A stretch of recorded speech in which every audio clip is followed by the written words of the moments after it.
एक सवाल है, कोई मजबूत बनना चाहता है या बस कमजोर नहीं रहना चाहता? पहली नजर में तो लगता है कि ये एक ही बात है, लेकिन क्या हो अगर ये दोनों ही अधूरे लक्ष्य हो? लेखक और विचारक नासिम निकोलस तालिब कहते हैं कि तीसरा कहीं ज्यादा शक्तिशाली विकल्प है, एंटी फ्रजाइल बनना। और ये शब्द एंटी फ्रैजाइल पहली बार सुनने में थोड़ा अजीब लग सकता है, क्योंकि इसका कोई सीधा हिंदी शब्द है नहीं। पर इसका कॉन्सेप्ट बहुत गहरा है।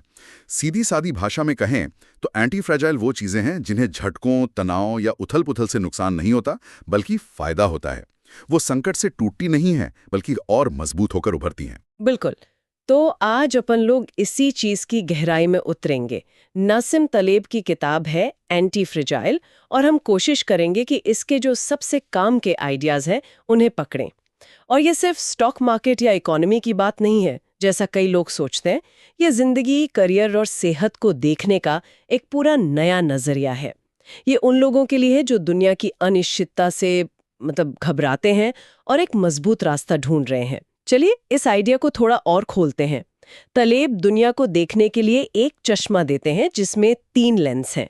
वो दुनिया को 3 हिस्सों में कैसे बांटते हैं? हाँ, ये उनकी पूरी फिलॉसफी का बेस है, आप कह सकते हैं।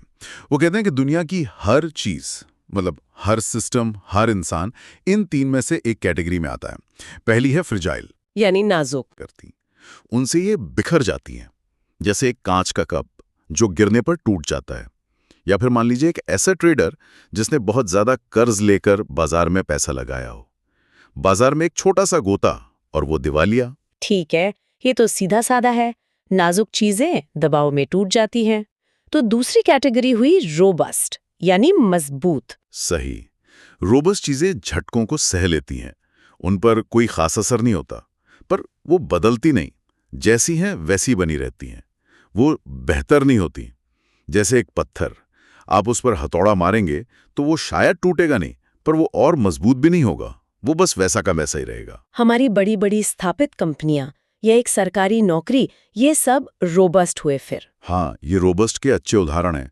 वो आपको स्थिरता देती हैं, लेकिन उनमें अप्रत्याशित विकास की गुंजाइश कम होती है। मुझे जो बात सबसे ज्यादा चौंकाती है, वो तलेब का ये कहना है कि नाजुक का उल्टा मजबूत नहीं होता।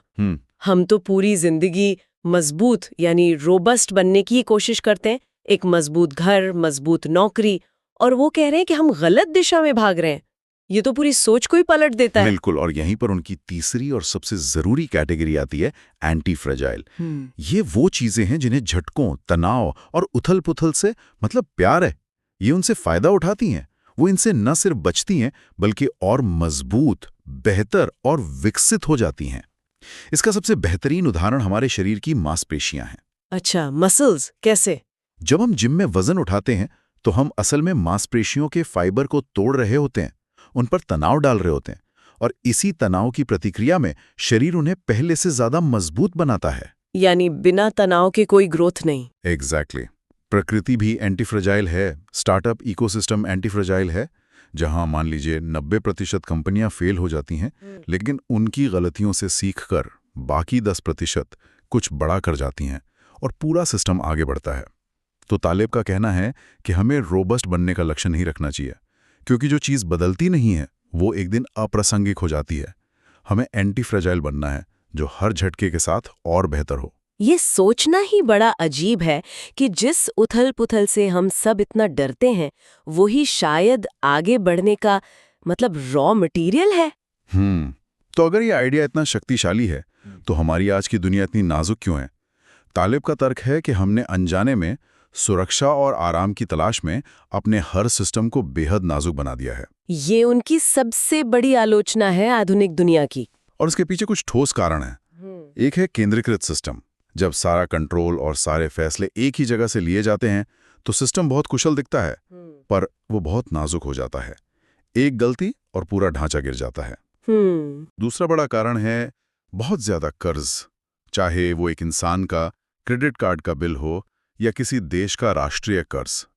कर्ज बेसिकली भविष्य की कमाई को आज खर्च करने का एक तरीका है, जो आपको आने वाले किसी भी आर्थिक झटके के लिए बेहद कमजोर बना देता है। और भविष्यवाणियों पर हमारा जुनून, हर बिजनेस में अगले 5 साल का फोरकास्ट मांगा जाता है, जैसे किसी के पास कोई क्रिस्टल बॉल हो। हाँ, भविष्यवाणियों पर जरूरत से ज्यादा भरोसा एक बहुत बड़ी नाजुकी है। तालेब मजाक में कहते हैं कि अर्थशास्त्री इसीलिए बनाए गए हैं ताकि मौसम बताने वाले सही लगें। भविष्य अप्रत्याशित है। जो लोग ये दावा करते हैं कि वो जानते हैं कि कल क्या होगा, वो सबसे बड़ा खतरा पैदा करते हैं। इसी से जुड़ा है हर चीज को जरूरत से ज्यादा ऑप्टिमाइज करना। ओवर ऑप्टिमाइजेशन, जैसे just in time supply chain. बिल्कुल, कागज पर यह बहुत अच्छा लगता है कि कोई वेयर हाउस नहीं, कोई अतिरिक्त स्टॉक नहीं, लेकिन एक छोटा सा झटका, जैसे कोविड के समय हुआ, और पूरी चेन टूट जाती है। याद है, एक समय था जब सब लोग घर पर ब्रेड बनाने लगे थे क्योंकि दुकानों में आटा और ईस्ट नहीं मिल रहा था। हाँ हाँ, बिल्कुल याद है। वो इसका एक छोटा सा घरेलू उदाहरण था कि कैसे एक ऑप्टिमाइज सिस्टम जरा से झटके में टूट जाता है। और आखिर में है आराम की लत। हम हर तरह के छोटे मोटे तनाव और असुविधा से बचना चाहते हैं, जिससे हमारी अनुकूलन क्षमता ही खत्म हो जाती है। तो अगर इन सबको जोड़कर देखें तो 2008 का वित्तीय संकट इसका एक परफेक्ट उदाहरण है। बैंकों ने बहुत ज्यादा कर्ज ले रखा था। वो ऐसे जटिल मॉडलों पर भरोसा कर रहे थे जो भविष्य का अनुमान लगाने का दावा करते थे, और पूरा सिस्टम एक दूसरे से इतना जुड़ा हुआ था कि एक बैंक के गिरने से सब ताश के पत्तों की तरह ढह गए। और तालिब ने उस संकट की भविष्यवाणी सालों पहले कर दी थी, इसी तर्क के आधार पर।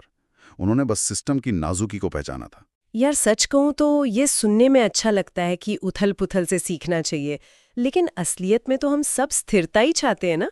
कौन चाहता है अपनी जिंदगी में रोज रोज का ड्रामा? लेकिन तालेब कहते हैं कि उथल पुथल एक शिक्षक है। उनकी एक लाइन है जो मुझे बहुत पसंद है। हवा एक मोमबत्ती को बुझा देती है, लेकिन आग को और भड़का देती है। ये एक बेहतरीन एनोलॉजी है।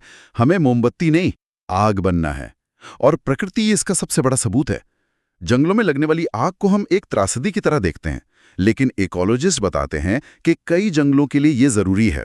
ये आग जंगल की सतह पर जमा सूखी पत्तियों और मरी हुई लकड़ियों को साफ करती है, जिससे नए पौधों के लिए धूप और जगह बनती है। कुछ पेड़ों के बीज तो तब तक खुलते ही नहीं जब तक उन्हें आग की गर्मी न मिले। यानी विनाश के बाद जो जंगल उगता है वो पहले से ज्यादा स्वस्थ और मजबूत होता है। ठीक वैसे ही जैसे हमारा इम्यून सिस्टम। हम बच्चों को धूल मिट्टी से बचाने की बहुत कोशिश करते हैं, हर चीज को सैनिटाइज करते हैं, और नतीजा ये होता है कि उनका इम्यून सिस्टम कमजोर रह जाता है, उसे लड़ना ही नहीं आता। हमारा इम्यून सिस्टम छोटे मोटे वायरस और बैक्टीरिया के संपर्क में आकर ही सीखता है और मजबूत होता है। जिन बच्चों को जरूरत से ज्यादा साफ सुथरे माहौल में रखा जाता है, उनमें एलर्जी और ऑटो इम्यून बीमारियों का खतरा बढ़ जाता है। समस्या ये है कि हम हर छोटे मोटे दर्द, हर तनाव से बचना चाहते हैं, और तालेब के मुताबिक यही कोशिश हमें सबसे ज्यादा नाजुक बनाती है। हम छोटे जरूरी तनाव से बचकर भविष्य के किसी बहुत बड़े और विनाशकारी झटके को न्योता दे रहे होते हैं। ये सोचना ही काफी बेचैन करने वाला है कि हमारे आसपास के ज्यादातर सिस्टम कितने नाजुक हैं, और शायद हम खुद भी। तो अगर कोई इस नाजुकी से बाहर निकलना चाहता है तो पहला कदम क्या होगा? तालेब हमें कौन से प्रैक्टिकल हथियार देते हैं जिनसे हम शुरुआत कर सकते हैं? वो कई रणनीतियां बताते हैं, लेकिन दो को हम उनके सबसे बड़े हथियार कह सकते हैं। पहला और सबसे जरूरी है ऑप्शनैलिटी। ऑप्शनैलिटी यानी अपने पास हमेशा विकल्प रखना। इसका सीधा सा मतलब है कि हमें कभी भी किसी एक चीज पर पूरी तरह निर्भर नहीं होना चाहिए। हमारे पास विकल्प होने चाहिए, मजबूरी नहीं।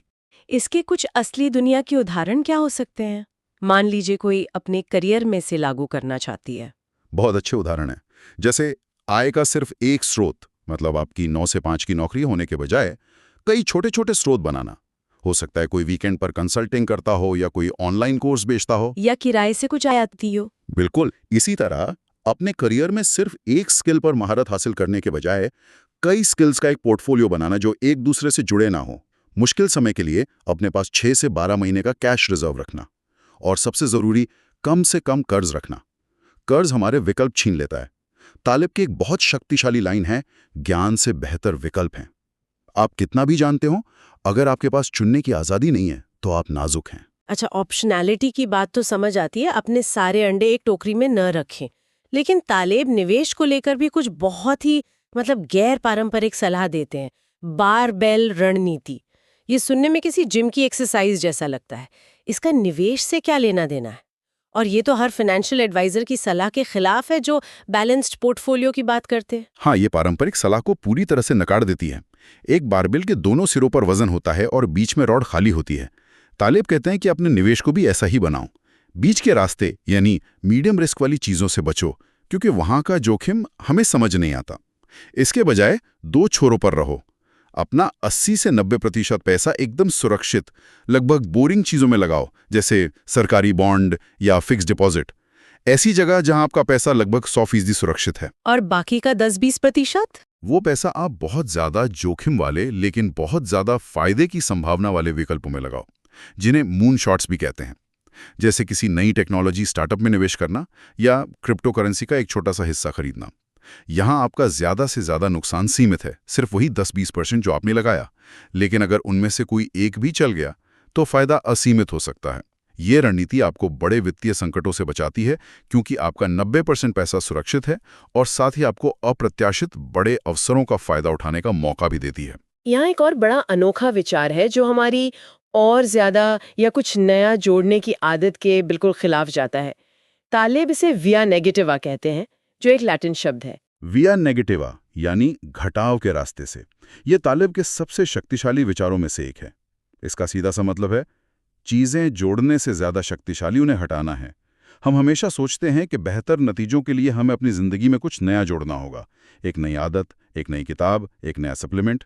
लेकिन तालिब कहते हैं कि अक्सर सबसे बड़ा सुधार कुछ बुरा हटाने से आता है। लेकिन ये सुनने में जितना आसान लगता है उतना है नहीं। हमारी पूरी संस्कृति जोड़ने पर आधारित है। नया फोन, नई स्किल, नया साल का रेजोल्यूशन। हटाने की इस आदत को असल में कैसे अपनाया जाए जब हर तरफ से हमें कुछ और करने के लिए कहा जा रहा हो? क्या ये हमारी मानवीय प्रकृति के खिलाफ नहीं जाता? आपका सवाल बिल्कुल सही है। ये हमारी प्रोग्रामिंग के खिलाफ जाता है, लेकिन इसके नतीजे बहुत गहरे हैं। स्वास्थ्य का उदाहरण लेते हैं। हम सोचते हैं कि अच्छी सेहत के लिए महंगे सुपरफूड्स, विटामिन्स या जिम की मेंबरशिप जोड़नी होगी। विया नेगेटिवा का रास्ता है, अपनी डाइट से सिर्फ चीनी और प्रोसेस्ड फूड हटा दो। इसका असर किसी भी सुपरफूड से 1000 गुना ज्यादा होगा। निवेश में लोग हमेशा अगला मल्टीबैगर स्टॉक ढूंढने की कोशिश करते हैं। विया नेगेटिवा कहता है, बड़े नुकसान की संभावना को हटाओ, यानी ऐसी गलतियां करने से बचो जो तुम्हें खेल से ही बाहर कर दें। और निजी जीवन में भी यही बात लागू होती होगी। बिल्कुल। अपनी जिंदगी से कर्ज हटाओ, बुरी आदतें हटाओ, ऐसे टॉक्सिक लोगों को हटाओ जो आपकी ऊर्जा खींचते हैं। अपने कैलेंडर से फालतू की मीटिंग्स हटाओ। तालिब कहते हैं कि मूर्ख लोग जीतने की कोशिश करते हैं, जबकि बुद्धिमान लोग हारने से बचने की कोशिश करते हैं। और हारने से बचने का सबसे अच्छा तरीका है उन चीजों को हटाना जो आपको हरा सकती हैं। घटाना जोड़ने से कहीं ज्यादा मजबूत रणनीति है। यह एक बहुत बड़ा नियम है जो हमें यह फैसला करने में मदद करता है कि किसकी सलाह पर भरोसा किया जाए। तालिब इसे कहते हैं स्किन इन द गेम, यानी खेल में आपकी अपनी हिस्सेदारी। ये सिद्धांत बहुत सरल और शक्तिशाली है। इसका मतलब है, उस इंसान पर कभी भरोसा मत करो जिसका उस सलाह के नतीजे से कोई सीधा फायदा या नुकसान ना हो। सरल शब्दों में, जो व्यक्ति अपनी दी हुई सलाह का जोखिम खुद नहीं उठा रहा, उसकी सलाह पर शक करो। जैसे वो वित्तीय सलाहकार जो आपको एक जोखिम भरा स्टॉक खरीदने की सलाह देता है, लेकिन अगर वो स्टॉक डूब जाता है तो उसका कुछ नहीं जाता, उसे तो अपनी कमीशन मिली चुकी है। एकदम सही। या वो अकादमिक जो अर्थशास्त्र पर बड़े बड़े सिद्धांत देता है, लेकिन उसकी अपनी बचत का 1 रुपया भी बाजार में नहीं लगाया। या वो राजनेता जो युद्ध की वकालत करता है, लेकिन उसके अपने बच्चे सुरक्षित घर पर बैठे हैं। तालिब कहते हैं कि आज की दुनिया में बहुत से लोग फैसले लेते हैं जिसका फायदा तो उन्हें मिलता है, लेकिन अगर वो फैसला गलत साबित हुआ तो उसका नुकसान समाज या किसी और को उठाना पड़ता है। एक एंटी फ्रैजाइल सिस्टम में फैसला लेने वाला इनाम और सजा दोनों से जुड़ा होता है। उसका अपना स्किन इन द गेम होता है। तो इसका मतलब ये हुआ कि हमें हमेशा ये सवाल पूछना चाहिए, हाँ, इस सलाह को देने वाले का दांव पे क्या लगा है। हाँ, ये एक फिल्टर की तरह काम करता है। उस डॉक्टर पर ज्यादा भरोसा करो जो वही दवा खुद भी लेता हो। उस बिल्डर पर भरोसा करो जो उसी बिल्डिंग में रहता हो जिसे उसने बनाया है। और इस पायलट पर भरोसा करो जो उसी प्लेन में उड़ रहा है जिसे वो उड़ा रहा है। उनका स्किन इन द गेम है। तो इन सब बातों का निचोड़ क्या है? हमने फ्रेजाइल, रोबस्ट और एंटी फ्रेजाइल की फर्क को समझा। ये देखा कि कैसे हमारी आधुनिक दुनिया नाजुक हो गई है, और एंटी फ्रेजाइल बनने के कुछ तरीके भी जाने। इसका मुख्य संदेश क्या है? मेरे हिसाब से तालिब का सबसे बड़ा संदेश ये है कि जीवन में स्थिरता खोजना एक भ्रम है और एक खतरनाक लक्ष्य भी। दुनिया स्वाभाविक रूप से अनिश्चित और उथल-पुथल से भरी है। हमारा लक्ष्य स्थिरता पाना नहीं, बल्कि अनुकूलनशीलता यानी अडैप्टेबिलिटी का निर्माण करना होना चाहिए। संकट आएंगे, बाजार गिरेगा, महामारी आएगी, ये जीवन का सच है। सवाल ये नहीं है कि हम इन्हें कैसे रोकें, सवाल ये है कि हम इनसे मजबूत कैसे बने। तो मुख्य सीख यही है कि नाजुक न बने, भविष्यवाणियों पर भरोसा न करें क्योंकि भविष्य अप्रत्याशित है। अपने लिए विकल्प बनाएं ताकि आप किसी एक चीज के रहमो करम पर न रहें। और सबसे बड़ी बात, छोटे मोटे तनाव और उथल-पुथल को दुश्मन नहीं बल्कि एक जरूरी टॉनिक समझें, क्योंकि यही हमें मजबूत बनाते हैं। बिल्कुल। अगर कोई दबाव में टूटता नहीं बल्कि उस दबाव का इस्तेमाल खुद को और बेहतर बनाने के लिए करता है, तो वही सही मायने में एंटी फ्रेजाइल है। और हम सभी सुनने वालों के लिए एक अंतिम विचार छोड़कर जाना चाहेंगे। अपनी जिंदगी के किसी एक क्षेत्र के बारे में सोचें, चाहे वो करियर हो, सेहत हो या रिश्ते। क्या वो बहुत ज़्यादा आराम और स्थिरता के लिए डिज़ाइन किया गया है, जहाँ कोई चुनौती नहीं है, या उसमें छोटे स्वस्थ तनावों की गुंजाइश है जो उसे समय के साथ मजबूत बना सकते हैं? और विया नेगेटिवा के सिद्धांत का पालन करते हुए आज ऐसी कौन सी एक चीज़ है जिसे कोई उस क्षेत्र से हटा सकता है जिससे उसकी नाजुकता कम हो और वो ज़्यादा एंटी फ्रेजाइल बन सके?